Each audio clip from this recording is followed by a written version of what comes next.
quero ler como base da nossa meditação hoje à noite um trecho do Eclesiastes, capítulo de número 9. Se você tem Bíblia, abra comigo. Se você não tiver, também não tem problema, que nós vamos providenciar para vocês aqui na tela. Eclesiastes, capítulo de número 9, de 1 a 6.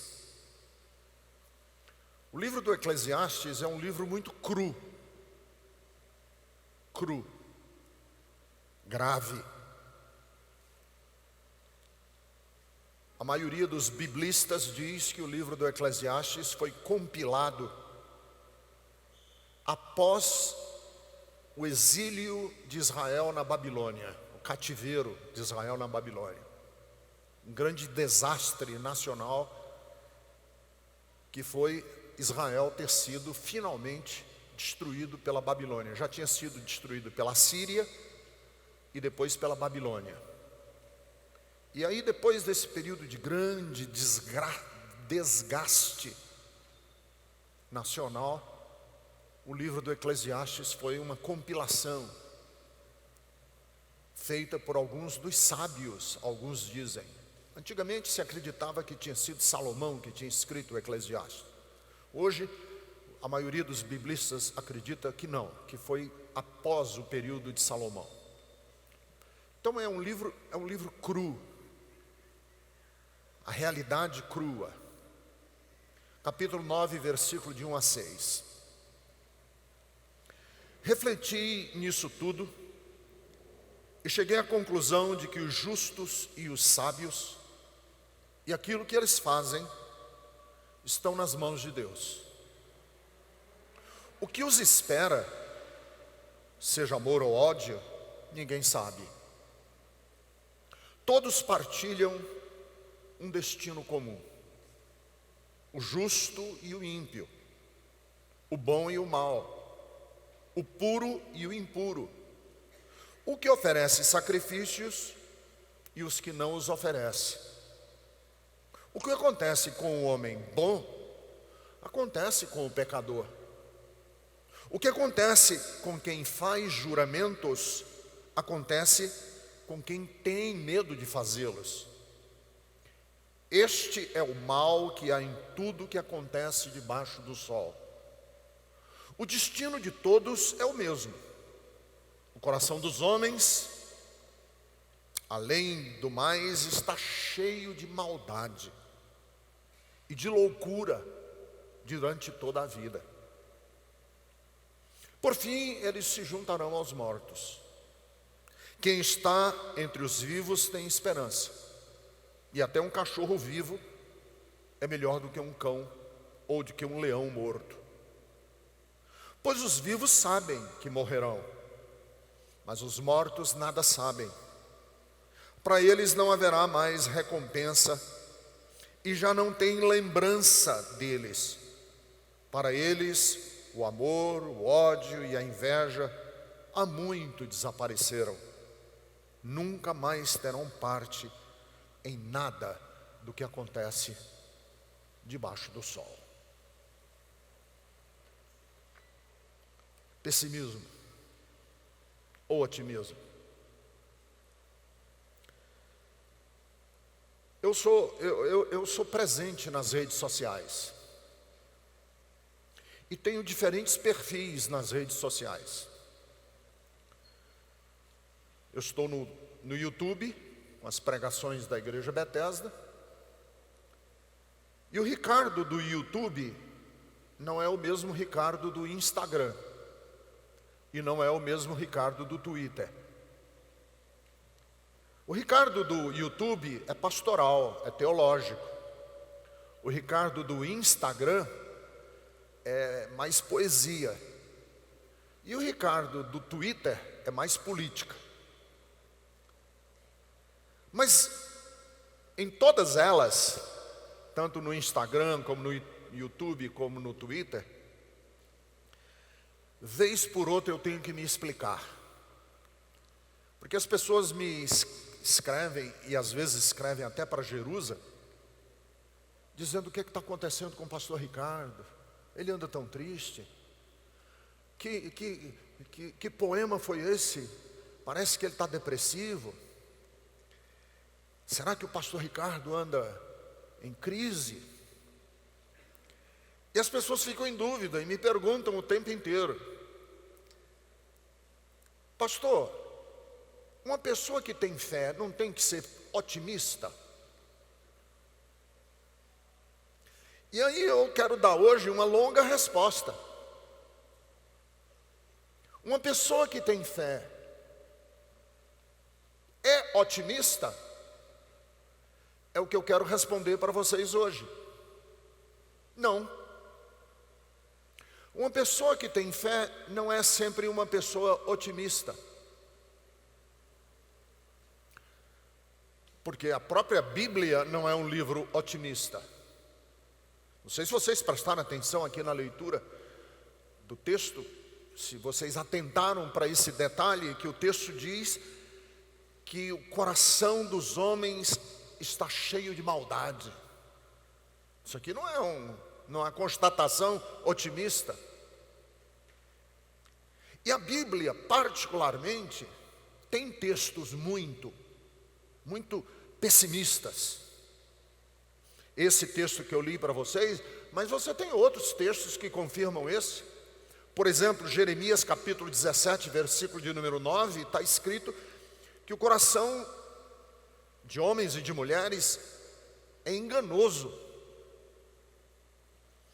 E o texto diz assim: o coração é mais enganoso que qualquer outra coisa, e a sua doença é incurável. O coração das pessoas é enganoso, e a sua doença, a sua perversão é incurável. Está escrito na Bíblia. Quer dizer, a Bíblia tem textos que são muito pesados. E eu considero que um dos textos mais... Você disse assim: Ricardo, qual o texto da Bíblia que você considera um dos mais assim difíceis de ser lido? Para mim, um dos textos mais difíceis de ler na Bíblia é o Salmo 44. O Salmo 44, a partir do versículo de número 9, é talvez uma narrativa, é uma oração. O salmista está orando a Deus e ele está reclamando com Deus. Você já reclamou com Deus? Você já esbravejou contra Deus? Pois o salmista, no Salmo 44, literalmente briga com Deus. Eu não sei o salmo decorado, eu queria ler para vocês. Capítulo 44, a partir do versículo de número 9, Salmos. Olha que texto pesado. O salmista reclamando com Deus: agora nos rejeitaste e nos humilhaste, já não sais com os nossos exércitos. Diante dos nossos adversários, fizeste-nos bater em retirada, e os que nos odeiam nos saquearam. Tu nos entregaste para sermos devorados como ovelhas e nos dispersaste entre as nações. Vendeste, Deus, olha o que o salmista está dizendo para Deus: vendeste o teu povo por uma ninharia, nada lucrando com a sua venda. Tu nos fizeste objeto de vergonha dos nossos inimigos e de zombaria e menosprezo dos que nos rodeiam. Fizeste de nós um provérbio entre as nações, e os povos meneiam a cabeça quando nos veem.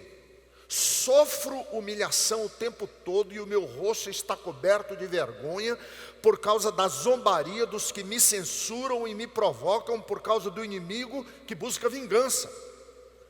Tudo, aqui agora que é grave, tudo isso nos aconteceu sem que nós tivéssemos esquecido de Ti. Isso aqui não é porque a gente pecou não, Deus. Tu fizeste isso para nós sem que a gente tivesse traído a tua confiança. Todavia tu nos esmagaste e fizeste de nós um covil de chacais e de densas trevas nos cobriste. Se tivéssemos esquecido o nome do nosso Deus e tivéssemos estendido as nossas mãos a um Deus estrangeiro, vá lá. Deus não o teria descoberto, pois Ele conhece os segredos do coração. Foi por amor de Ti, a gente estava Te amando, e Tu nos entregaste à morte, e nós fomos ovelhas destinadas ao matadouro. Desperta, Senhor. Olha a ousadia do salmista dizendo: Deus, você está dormindo, desperta, acorda. Por que dormes? Levanta-te, não nos rejeites para sempre. Levanta-nos, socorre-nos.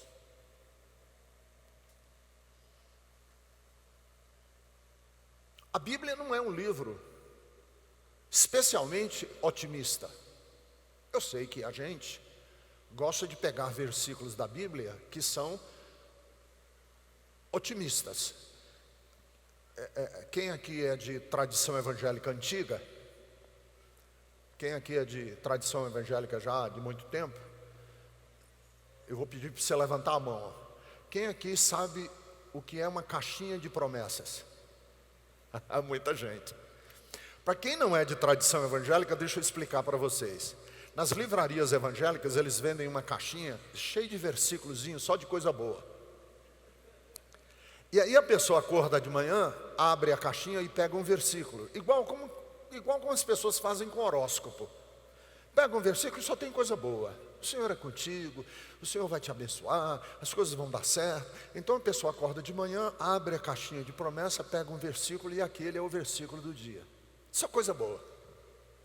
Mas eu quero mostrar para vocês que a Bíblia tem textos muito pesados, muito graves, que entre o otimismo e o pessimismo, nessa brecha estreita entre o pessimismo e o otimista, a Bíblia tem textos que servem para os dois lados. Mas aí você pode me perguntar e dizer: e Jesus? Deixa eu falar, Jesus também não foi alguém que confiou totalmente no coração das pessoas.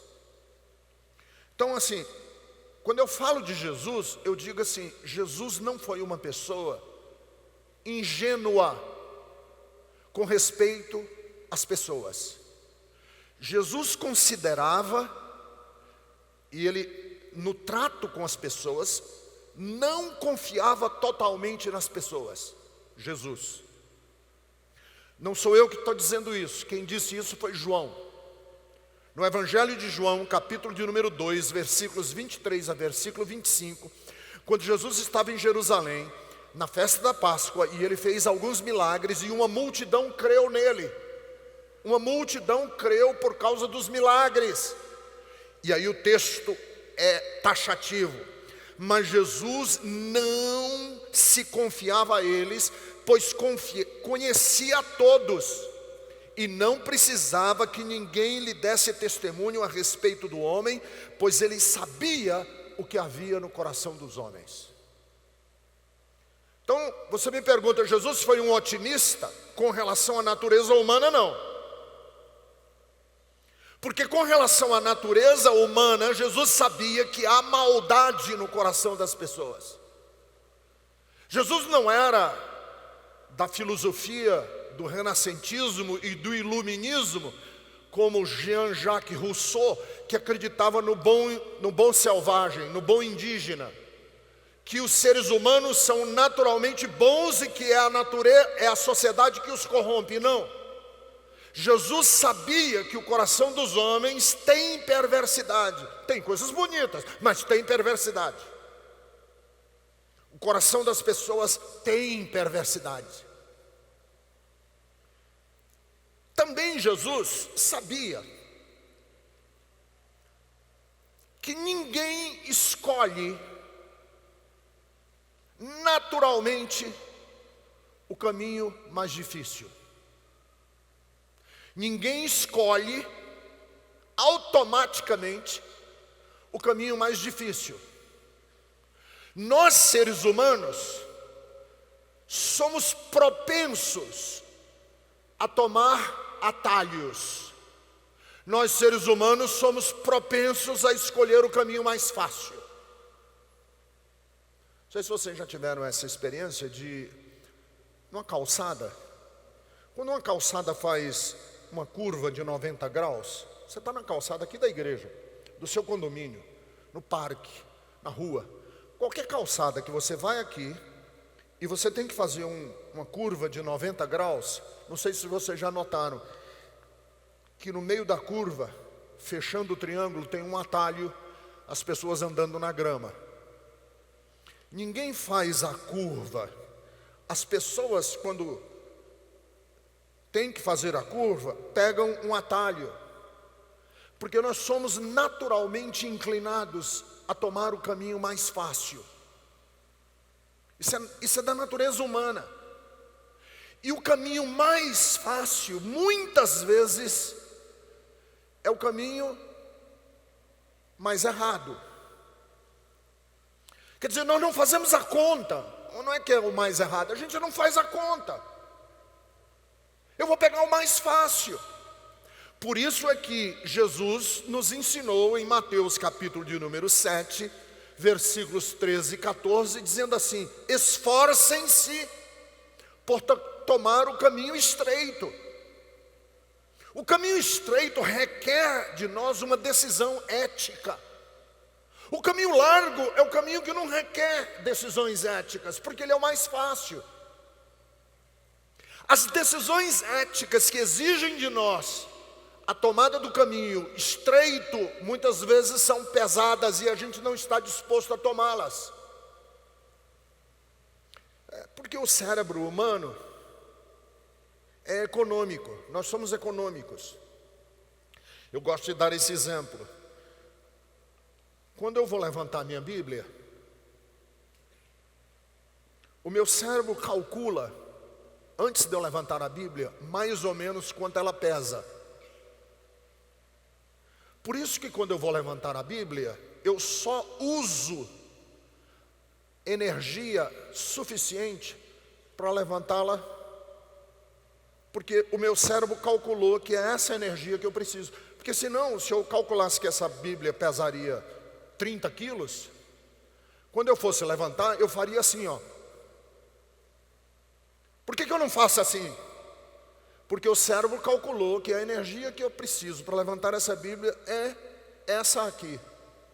E ele só usa essa, ele não usa mais, ele nem usa menos. Preste atenção. Jesus sabia que os seres humanos tendem a se corromper por causa das escolhas fáceis. Porque ele é econômico. Nós somos econômicos nas nossas decisões. Então aquilo que me dá prazer, aquilo que me dá alegria, aquilo que me dá satisfação, é isso que eu tomo as minhas decisões. E aquilo que exige de mim mais esforço, que é o caminho estreito, eu não uso. Então capítulo 7 de Mateus, Jesus diz: esforcem-se para entrar pelo caminho estreito. E Jesus sabia também, que eu estou raciocinando com vocês aqui sobre a questão eu estou raciocinando com vocês aqui sobre o pessimismo. Olha, Jesus não confiava-se ao coração das pessoas, não se confiava. Segundo, Jesus sabia que as pessoas não são automaticamente éticas, porque a gente escolhe o caminho mais fácil por economia. E Jesus sabia, em terceiro lugar, que as instituições tendem a se corromper. As instituições tendem a se corromper. As nossas convicções, as nossas ideias, os nossos planos, o nosso sentido de vida, têm força de nos tornar pessoas melhores ou de nos corromperem. Uma pessoa que abraça uma ideologia política, ele tem o potencial de fazer o bem e tem o potencial de fazer o mal. Igrejas se corrompem, partidos políticos se corrompem, tribunais se corrompem, ministros se corrompem, militares se corrompem, pastores se corrompem, instituições se corrompem, porque os ideais e os projetos podem corromper-nos. Daí que o famoso escritor norte-americano George Orwell escreveu sobre os bichos que tomam o poder numa revolução. E quando eles tomam o poder numa fazenda e numa revolução, para destronar a tirania, eles próprios se tornam os tiranos. Porque esse é o movimento dialético da história. Aqueles que estavam oprimidos tomam o lugar do opressor e eles se tornam os opressores dos próximos oprimidos. E assim aconteceu na igreja. Foi por isso que Jesus não foi uma pessoa otimista, porque Jesus tinha noção de que a religião dos seus dias estava corrompida. Por isso que ele virou a mesa do templo. Por que vocês acham que Jesus virou a mesa do templo e disse, com um chicote na mão, expulsou os cambistas de dentro do templo e disse: a minha casa será chamada casa de oração e não lugar de comércio? Porque Jesus sabia que até o templo de Israel, que era o lugar mais sagrado da cultura judaica, tinha o potencial de se corromper.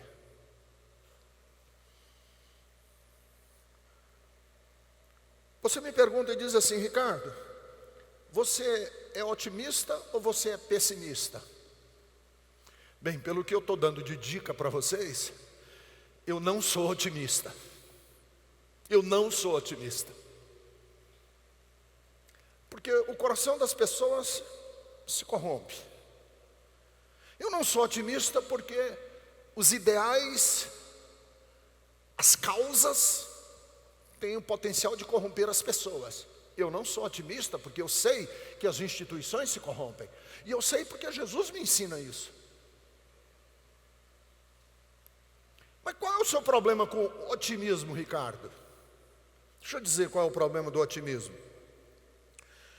Eu não sou otimista porque o otimista acredita que todos os eventos têm uma razão de ser. O otimista acredita que tudo tem um propósito, que tudo acontece por um propósito. Ora, se tudo acontece com um propósito, ninguém pode me fazer mal. Então, a pessoa que me faz mal não está me fazendo mal, porque tudo tem um propósito e esse propósito é para o bem. É um otimista. E não vai dar tudo certo. Aconteceu porque vai ser para o meu bem. Não, tem muitas coisas que não acontecem que é para o meu bem. Tem muitas coisas que são fruto da maldade do coração das pessoas e não me acontece por meu bem. Uma barreira estourou lá em Brumadinho e não foi para o bem. Morreu mais de 100 de pessoas. Calcula-se que vão morrer, que estão desaparecidos, mais umas 200 pessoas. E você disse assim: não, tudo está de acordo com a vontade de Deus. E se aconteceu é para o bem. Não é para o bem não. Isso é um crime.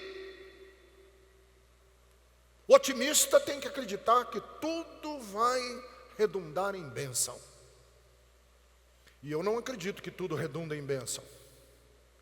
Existem certas maldades, existem certos pecados que não têm volta, que destroem com uma vida para sempre. E nós temos que tomar o máximo cuidado, porque senão o otimista, ele acredita que todas as coisas estão bem engrenadas para o nosso bem. não há acidente, não há tragédia, não há maldade, porque tudo é para o bem, é o otimista. Ricardo, por que você não é otimista? Eu não sou otimista, porque o otimista, ele prefere e precisa viver na superficialidade. O otimista não pode se aprofundar em nada. Teve um filósofo que é chamado o filósofo da realidade crua, que é Schopenhauer. E o Schopenhauer, ele dizia o seguinte, e muita gente é crítica de Schopenhauer por causa disso, porque o Schopenhauer dizia o seguinte: quando você se aprofunda nas questões da vida, tudo que você se aprofunda nas questões da vida, você vai se angustiar, você vai sofrer. O otimista, como ele não quer sofrer, ele não se aprofunda em nada, ele é um cara raso, tem a fundura de um pires. Ele não se aprofunda nas questões da vida, ele gosta de colocar a mente em ponto morto. Sabe o carro, quando você põe a marcha em ponto morto, o carro não vai nem para frente nem para trás. Ele põe a mente em ponto morto. Esse é o otimista. Não quero saber, quero tomar minha cervejinha, quero assistir o meu futebolzinho, eu não quero saber da vida, eu não quero saber de nada. Esse é um otimista. Então eu não sou otimista, porque os eventos da vida chegam a mim. Eu me importo, eu quero saber, eu quero entender. Porque essa é a verdade do Evangelho. Então, como eu não gosto de superficialidades, eu não sou um otimista. Não sou otimista. Aí você pode estar pensando, que a gente gosta sempre de pensar em opostos, né? Você pode estar dizendo assim: então você é um pessimista. Não, também não sou pessimista não. Porque o pessimista tem um problema gravíssimo com ele. O pessimista não consegue se relacionar com ninguém. Porque por ele ser pessimista, ele está sempre, o pessimista, acreditando que o outro vai traí-lo, que o outro é picareta, que o outro é um traidor, que a outra é uma megera, que ninguém presta. Então ele não tem amigos. Ele não se relaciona com ninguém, ele não se relaciona com os filhos, porque meus filhos, eles são um potencial de desgraça. Eu não me relaciono com os meus amigos, porque meus amigos podem me trair. Porque o pessimista está sempre esperando o pior.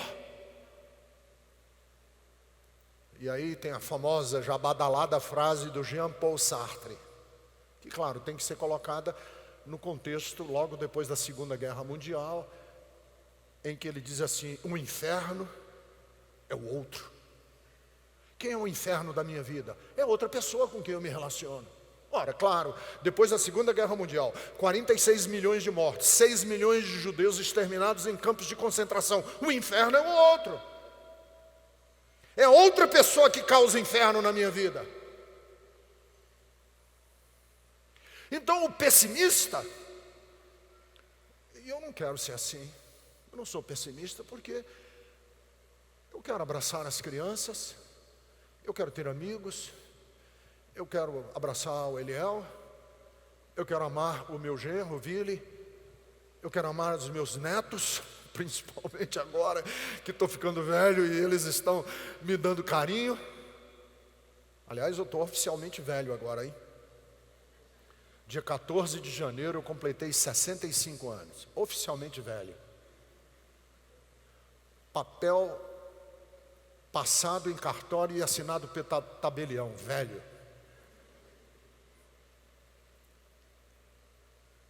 Eu não quero passar minha velhice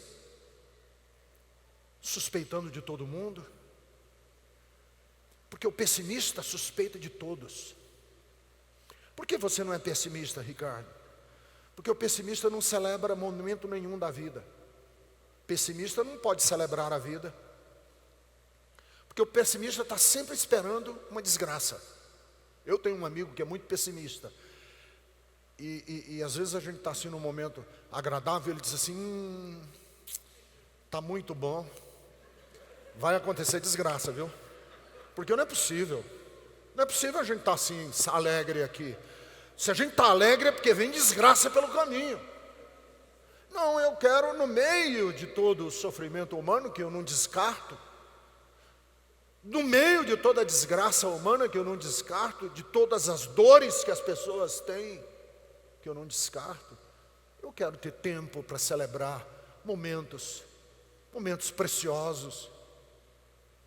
Eu quero abrir uma garrafa de vinho com a minha mulher e devagarzinho tomar um vinho com ela e com queijo e um creme cracker.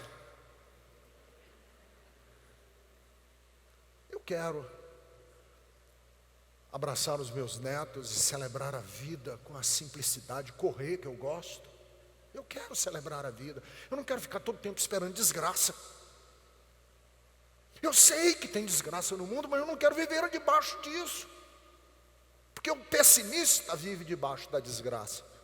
Por que você não é pessimista, Ricardo? Sabe por quê? Porque os pessimistas são chatos. Um pessimista é um casmurro. É um chato. Conviver com pessoa pessimista é horrível. O ambiente é desagradável.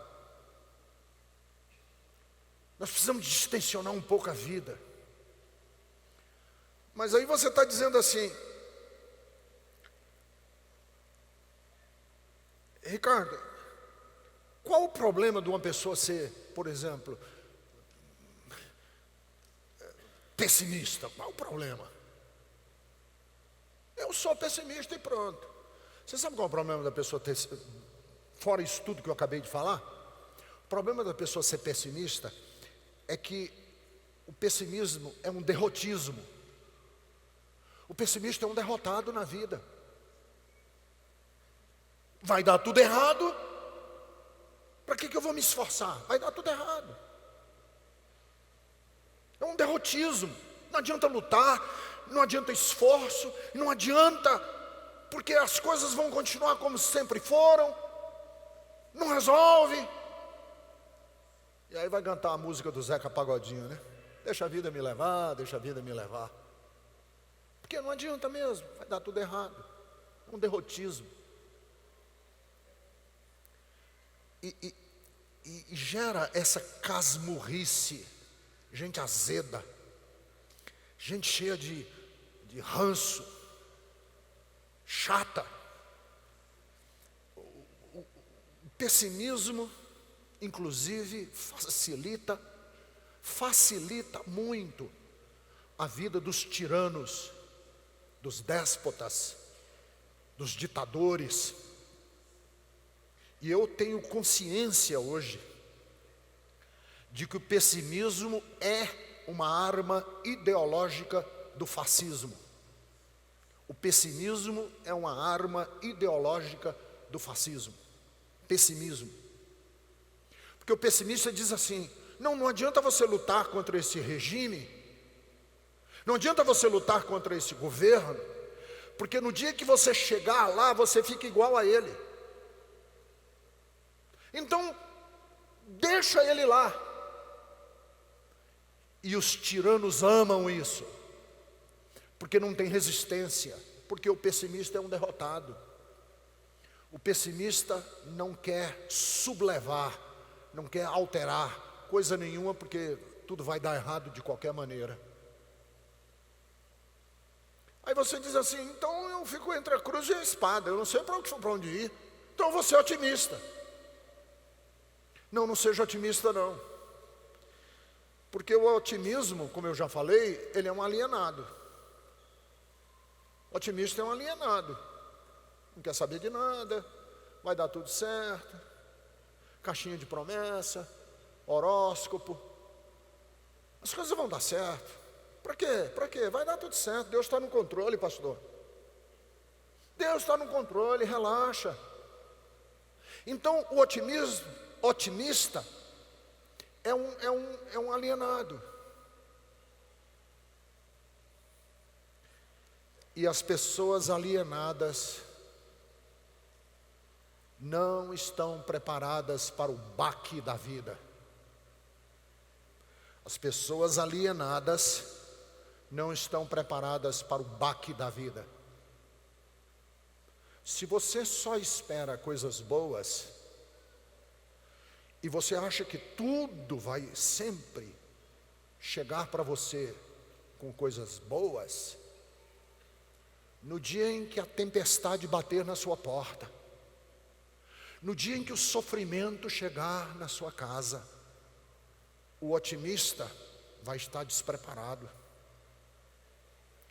E a dor e o sofrimento vão destruir com ele.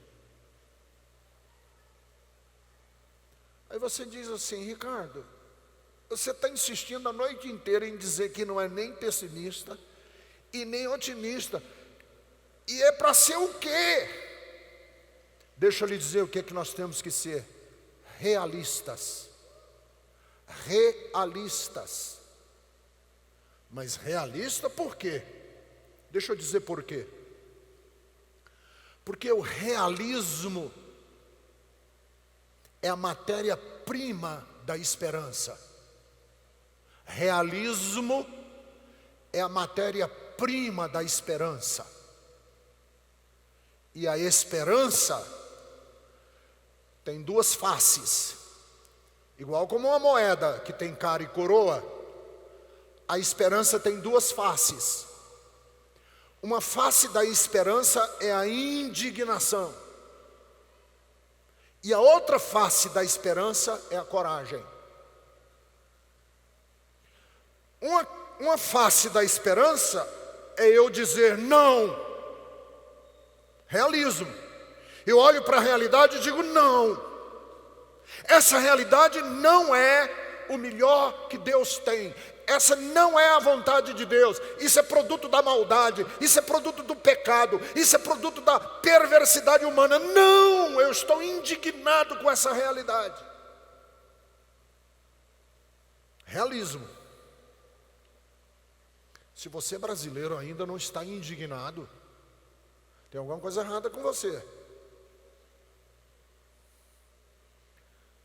65% da população brasileira não tem esgoto. Esgoto. As nossas praias estão poluídas. As nossas escolas estão sucateadas. O nosso sistema prisional é um caos. Se você brasileiro não está indignado, da onde vai nascer a esperança? Se não houver indignação. Mas o outro lado da moeda é coragem. Coragem de dizer o seguinte: eu vou lutar. Se você que está envolvido com droga não chegar um dia à conclusão, você se envolveu com droga, com tóxico, de dizer assim, indignado com você mesmo e com a droga e com um sistema que quer destruir com você, e você dizer assim, chega, você nunca vai se libertar. É preciso, você mulher que está sendo vítima de violência doméstica em casa e está se sujeitando, se você não chegar à conclusão de dizer um dia, chega,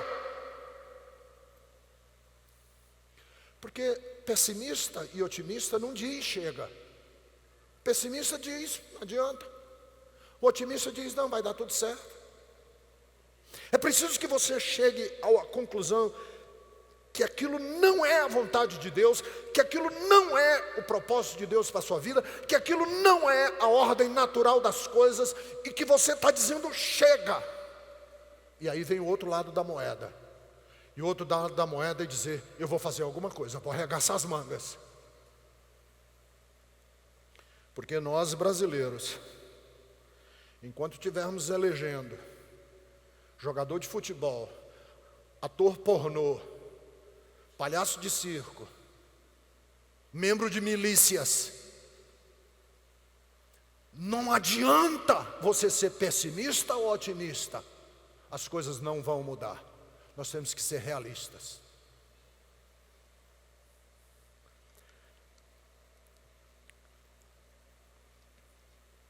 Por que eu tenho que ser realista? Porque Jesus foi realista. Eu sou realista porque Jesus foi realista. Deixa eu falar para vocês uma coisa. Jesus nunca, e quando eu uso a palavra nunca, a minha mulher às vezes me corrige e diz: Ricardo, você é muito radical. Você gosta de usar nunca sempre? Pois eu vou usar nunca hoje à noite a propósito. Jesus nunca dourou a pílula para os discípulos dele. Jesus nunca prometeu mundos e fundos para os seus seguidores. Nunca. Jesus foi realista com seus seguidores. No mundo vocês terão tribulações. Foi realista. Aquele que ouve a minha palavra e a cumpre é semelhante a um homem que edificou a sua casa sobre uma rocha. E veio a tempestade, vieram os ventos contrários contra aquela casa.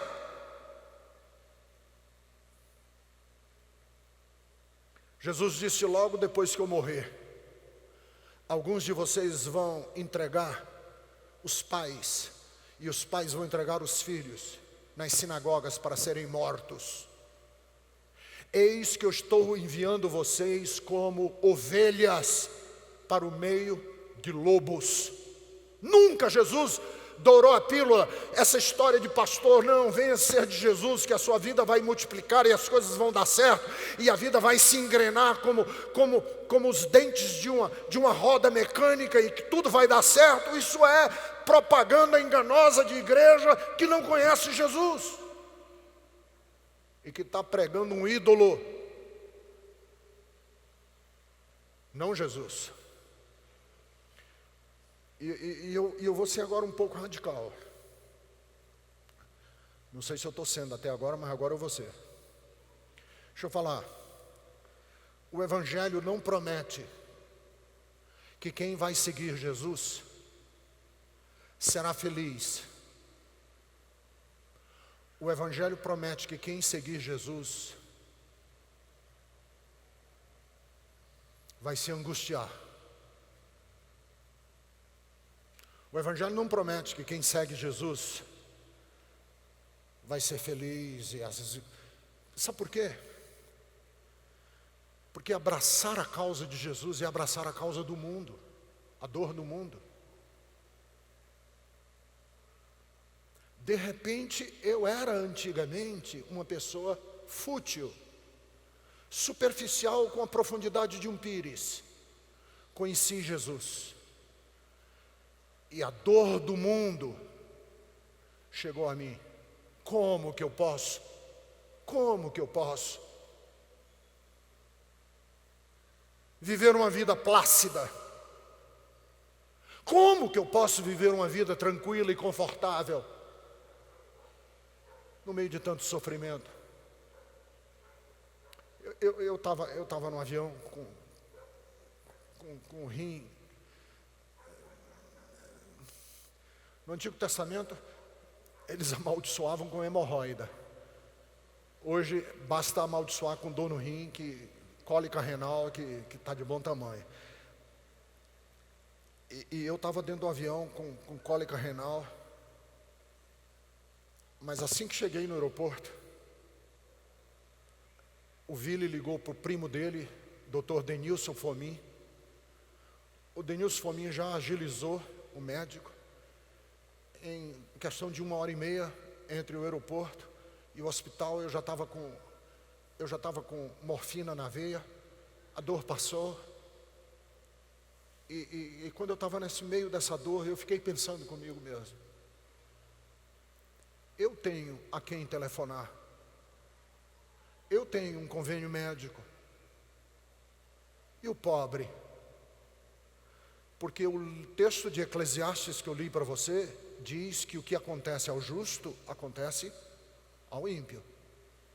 E o pobre, quando tem dor de rim, ele vai para onde? Ele liga para quem? E o que está no campo de refugiados da ONU? Vocês leram, de ontem para hoje, que um grupo de congoleses que morava no Brasil, que fugiram da República Democrática do Congo, que é um dos países mais miseráveis do mundo, para vir buscar sobrevivência no Brasil, não conseguiram emprego, não conseguiram nada, pegaram um barco, eram 32 pessoas, o barco só cabia 20, para voltar para casa, porque não deu certo no Brasil. O barco virou e as 32 pessoas morreram. Como que eu vou viver se eu sou de Jesus? Como que eu vou conciliar meu sono à noite?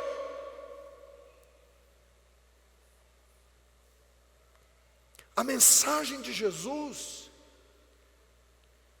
é uma chamada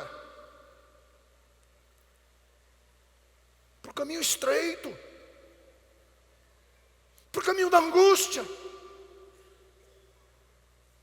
Por isso que um certo rapaz disse: Jesus, eu quero te seguir. Jesus disse: não, você não vai me seguir não. Você vai voltar para casa e você vai fazer os cálculos. Pense antes de me seguir. Porque quando um general vai para a guerra, ele calcula antes quantos soldados ele tem do outro lado. Quando alguém vai edificar uma casa, ele calcula o custo para não ficar pela metade. Então, antes de me seguir, calcule se você está disposto a abraçar a causa do mundo. O realista diz assim: Deus, eu quero sentir compaixão que toca o teu coração. Deixa eu contar essa história e eu vou terminar minha pregação hoje à noite. Na década de 80, acho que foi 1986, eu fui convidado para um congresso em Amsterdã, na Holanda. Fui para esse congresso. Quem conhece aqui Amsterdã? A estação de trem fica bem no centro da cidade. E logo depois da estação de trem tem a zona da prostituição. Éramos um grupo de pastores, nós descemos na estação do trem, começamos a andar, e eis que nós nos vimos no meio da zona da prostituição. Eram 3 horas da tarde. A zona da prostituição de Amsterdã é uma coisa assim, sui generis, porque as prostitutas ficam dentro de vitrines. Uma vitrine, igual uma vitrine de loja. Então as prostitutas sentam numa cadeira com roupas muito sumárias, e as pessoas que passam na rua escolhem, igual como a gente escolhe um sapato, escolhe um tênis, ou escolhe uma roupa, escolhe a prostituta. E nós estávamos andando, éramos um grupo de pastores, estávamos andando,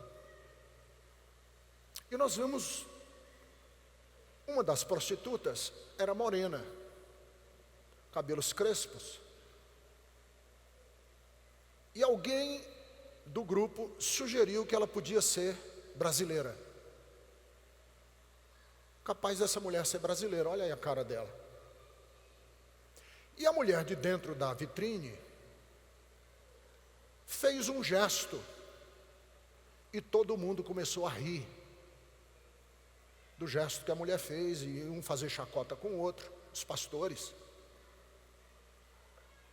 Nós continuamos andando, e mais umas 2 quadras na frente, tinha uma missão de resgate dessas mulheres, uma missão cristã, resgatando, salvando a vida dessas mulheres. do tráfico internacional de prostituição, que é muito grave na Europa.